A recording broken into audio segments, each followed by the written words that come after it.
This is the Detroit Sports Podcast Network. On the phone with us right now is Ian Rapoport. He is the NFL Network insider. You can follow him on Twitter at RapSheet. He is also the host of the Rap Sheet and Friends podcast, available anywhere that your favorite podcast is available. Ian, how are you today?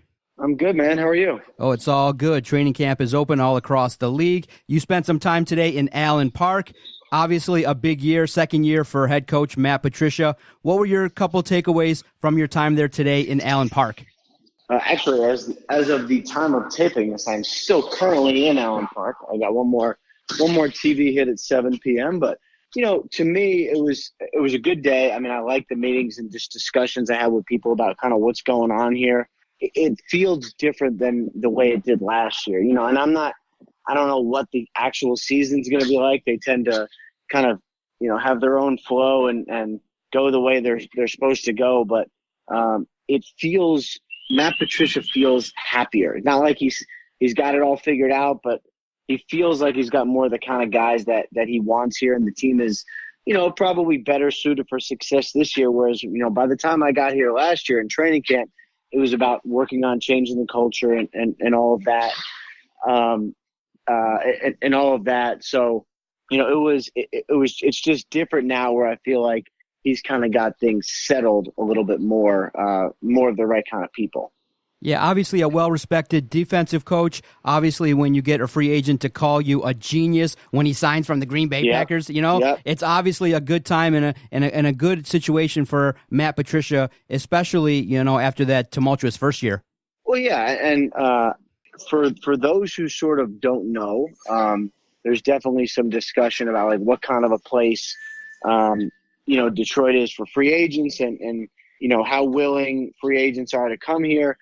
We actually had a lot of different cases, you know, from Flowers, Coleman, Daniels. I mean, a lot of different guys who chose the Lions, you know, over other teams. And sometimes, you know, money helps, especially in Trey Flowers' case. But he's also very close with Matt Patricia, and I think that helps a lot. You know, so I would say they're kind of slowly shattering some stereotypes and kind of redoing what people think of this place. One of the key contributors that the Detroit Lions defense is going to count on is Jarrad Davis. Many people are looking for him to evolve and continue to be a leader on that defense. What do you make of what he can contribute this season for the Lions? Yeah, I think the main thing is you know, he got thrown right in there and was kind of a leader right away, you know, and it's a great thing to be an inside linebacker and a leader right away. It's also a lot on your plate and very hard. And so I think what they've kind of tried to do is get him to settle in more. You know, now he's led. He's kind of been the face of that defense a little bit, and now he's probably got his legs under him and is, you know, probably ready to kind of step in and be the kind of player that they think he can be. And with the fact that he's got a really, really good, you know, front four in front of him, I mean, really good, really, really good. You know, I was talking to him today, and you know, his thing was like, how are they going to block me? And I'm not saying like he's unblockable. I mean, physically, like how are they going to get guys to him when you have defensive tackles that are going to take on so many blockers? I mean, that to me is probably the biggest thing, is those linebackers will be able to run free a little bit. No doubt about it. Now, in Detroit, obviously, we would be remiss without talking about quarterback Matthew Stafford. Just based on your observations and what you know about offensive coordinator Darrell Bevell, do you think it's a good fit, a good marriage with what the skill set that Stafford brings and what the experience and talents that Bevell brings to the table? Oh, no doubt. I mean, I think the main thing is, you know, it's funny to me, Darrell Bevell's sort of criticism is that he obviously didn't run the ball on the goal line in the Super Bowl. But reality is his whole career, he's been a guy that has just pounded the rock. I mean, I have Kerryon Johnson on my podcast coming up next week, talked to him today. And, you know, he's watched film of Beast Mode. He knows what it's like when, you know, Darrell Bevell has been the architect of a bruising rushing attack. You know, it can be really, really good and really sort of oppressive for defenses. And I think Stafford, I think, is going to be good. He looked great today when I saw him, but I think the main thing is they're going to just pound the rock and play some defense. Speaking with Ian Rapoport, host of the Rap Sheet and Friends podcast, NFL Network Insider. Make sure you give him a follow, a great follow, for all information regarding the NFL at Rap Sheet. You said you spoke to Kerryon Johnson. A lot of news has been made regarding running backs in terms of their use and things like that with Melvin Gordon and Ezekiel Elliott holding out. You know, obviously now the league is more of a passing league. It's more of an offensive league. But speak to, is there still room for a top-end running back? Because Jerry Jones came out and said, look, you know, there are some teams that have had the ultimate success without that marquee running back. Where do you stand on that? Yeah, I mean, you know, look, it's not a big deal. You can say, everyone says, you know, oh, you can find running backs anywhere. Okay, like, I agree. But for Lions fans, I think they know how important it is to have a run game because it's been a little while. And that's why Kerryon Johnson gets treated kind of like he does, because he's it's the first time I think for Lions fans when they're like, I think we got a baller. Like, I think we got a legit dude at running back. It's easy to say you don't want to pay a guy. It's easy to say you can win without running backs.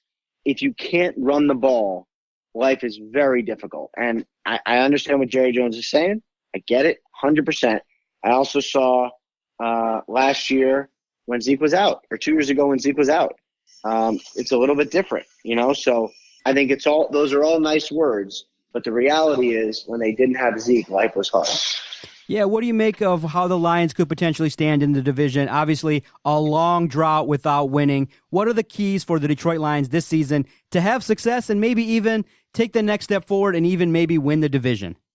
I mean, I think the Lions are going to be okay. You know, I don't know about winning the division, but like if you just look at talent, pure talent, I think they should be in the mix. You know, I mean, if they can get the guys kind of headed in the right direction, and it feels like, I mean, every player I talked to today was so different from the guys who talked last year. I mean, they understand what they need to do.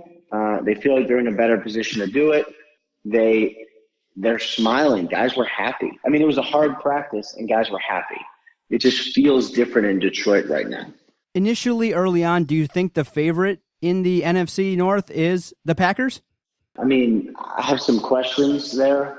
You know, I think the questions about Aaron Rodgers and Matt LaFleur are legitimate only because it's a new offense for Rodgers and it's very different from what he's used to. It's just, you know, it's just different. And I'm curious to see how quickly he adapts and how quickly they all adapt, honestly, because it's, you know, it's a big time change from the way it was for, you know, really the last decade for him.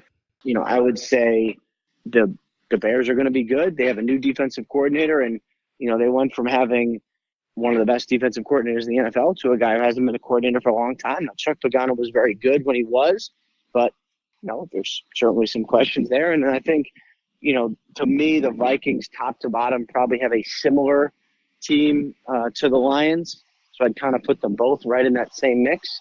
So I don't know, man. I think the division's, you know, overall pretty good. But I mean, given the teams the Lions beat last year when they sort of didn't have it all together, I actually think they're in a decent position. And speaking about Matthew Stafford a little bit further, I think this is a guy that could be poised to take the next step. I mean, there seems to be a lot more talent around him, a running game potentially that could be burgeoning. Do you think it's time? An offensive line that likes each other and is cohesive. And I mean, the way I hear it, look, it's not going to like win them a championship or whatever, but the way I hear it, the offensive line is probably more together now. And also, you know, will be probably coached better than it's been in a while. Those are all really good things for Detroit. With everybody in Detroit clamoring for the Lions to take that next step, Matthew Stafford, I think, among the league's best quarterbacks, has the intangibles. He has it. It just hasn't happened so far. If the time is now for him to take that next step, what does he got to do in order to lead this team to where all the fans need them to go and to get victories in key moments? I mean, to me, you know, Stafford he's pretty close. Now, I think the coaching probably helps. Sean Ryan's, you know, reputation as a, you know, sort of quarterback guy is really good. That will help. Bevel's, you know, reputation will really help and the work. I mean, I think it's going to be better for Stafford. Doesn't need to be a lot better, but definitely needs to be a little better. We've enjoyed our conversation with Ian Rapoport, NFL Insider. I do want to get you out of here on this. Can you just take us through what one day in the life of Ian Rapoport at Allen Park looks like? I know you're doing TV. I know you're getting interviews for your podcast. Take us through what your day was like.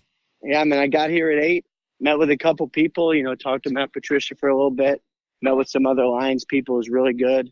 And, did TV, watched practice, got carry on for, the podcast, and did TV for 7 hours, checking on the Lions and, other things around the league. So it was a fun day, tiring day, and I got one more TV thing, then I'm going to head home. And among the activities is speaking to the Detroit Sports Podcast. I enjoyed having this conversation. Make sure you give Ian Rapoport a good follow. If you watch the NFL Network as avidly as I do, you get all the information that you need from NFL Network. Follow Ian Rapoport at Rap Sheet. Make sure you subscribe to his podcast later on for sure. He's going to have Kerryon Johnson. It's going to be a must listen. Thank you so much for your time.